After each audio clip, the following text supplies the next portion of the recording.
ऐसे ही मजेदार हिंदी कहानियाँ सुनने के लिए हमारे चैनल स्टोरी वर्ल्ड को सब्सक्राइब कीजिए। कहते हैं एक बार मोहब्बत होने के बाद दोबारा नहीं होती। ऐसा ही कुछ सोचकर उसने किताब बंद की और खिड़की से बाहर देखने लगी। दिल्ली की सर्द शामें कुछ अलग ही एहसास देती है। अदिति, उसका उम्र करीब 28 साल, एक नामी एडवर्टाइजिंग एजेंसी में क्रिएटिव डायरेक्टर थी। खूबसूरत, समझदार और अपने अतीत से टूटी हुई। 5 साल पहले उसकी ज़िंदगी में अयान आया था, एक फोटोग्राफर, थोड़ा बिखरा बिखरा मगर दिल का साफ। दोनों की पहली मुलाकात एक शूट पर हुई थी और फिर बातें, मुलाकातें और धीरे धीरे मोहब्बत। मगर ज़िंदगी हमेशा आसान नहीं होती। करियर, परिवार और समझौतों की लड़ाई में वो एक दूसरे से अलग हो गए।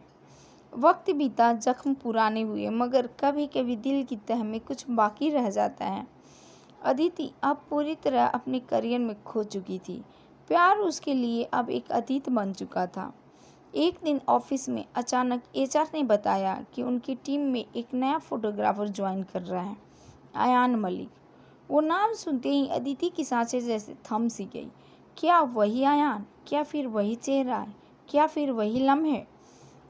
अगले दिन जैसे ही मीटिंग रूम का दरवाज़ा खुला, अयान सामने था।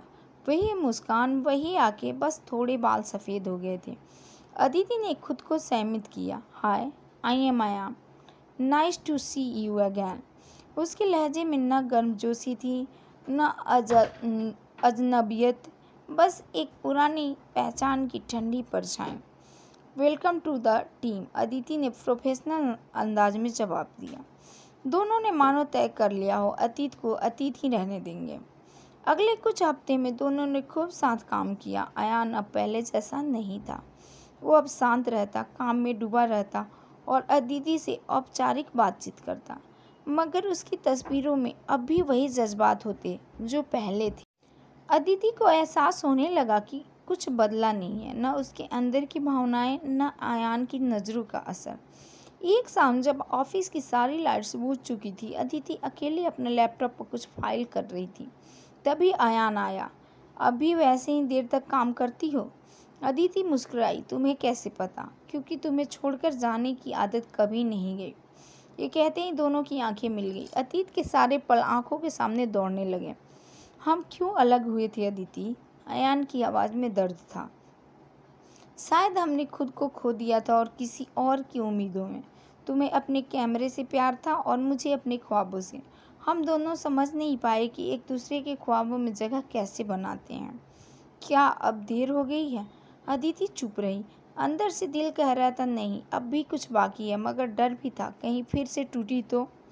कुछ दिनों बाद ऑफिस का एक आउटडोर प्रोजेक्ट था, मनाली में। बर्फ, पहाड़ और उन दोनों के बीच ढेर सारी खामोशियाँ। उस रात कैंप फायर के पास बैठकर अयान ने कहा, तुम्हें पता है अदिति, मोहब्बत पहली बार तो बहुत लोग करते हैं, मगर दोबारा किसी से वही जज्बात होना, वो बहुत खास होता है। अदिति ने उसकी तरफ देखा, आंखों में नमी थी। मुझे डर लगता है अयान कि अगर फिर टूट गए तो। इस बार हम समझ गए हैं कि कैसे संभालना है। इस बार सिर्फ प्यार नहीं, समझदारी भी है हमारे पास। वापस दिल्ली आने के बाद अदिति ने खुद से एक फ़ैसला लिया। अब भागना नहीं है। उसने अयान को एक पुराना खत दिया जो उसने ब्रेकअप के बाद लिखा था, मगर भेजा नहीं। उस खत में लिखा था, अगर कभी फिर मिले तो पूछना नहीं, बस थाम लेना हाथ, क्योंकि मोहब्बत एक बार नहीं, फिर से भी हो सकती है। अयान ने खत पढ़ा और बिना कुछ कहे उसका हाथ पकड़ लिया। आज दोनों एक दूसरे के साथ हैं, पहले से ज़्यादा मजबूत, पहले से ज़्यादा समझदार।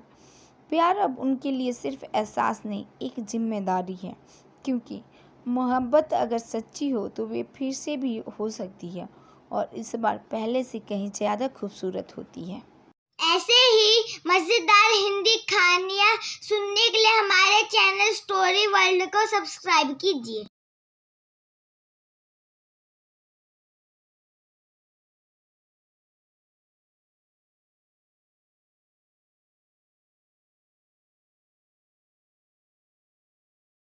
ऐसे ही मज़ेदार हिंदी कहानियाँ सुनने के लिए हमारे चैनल स्टोरी वर्ल्ड को सब्सक्राइब कीजिए।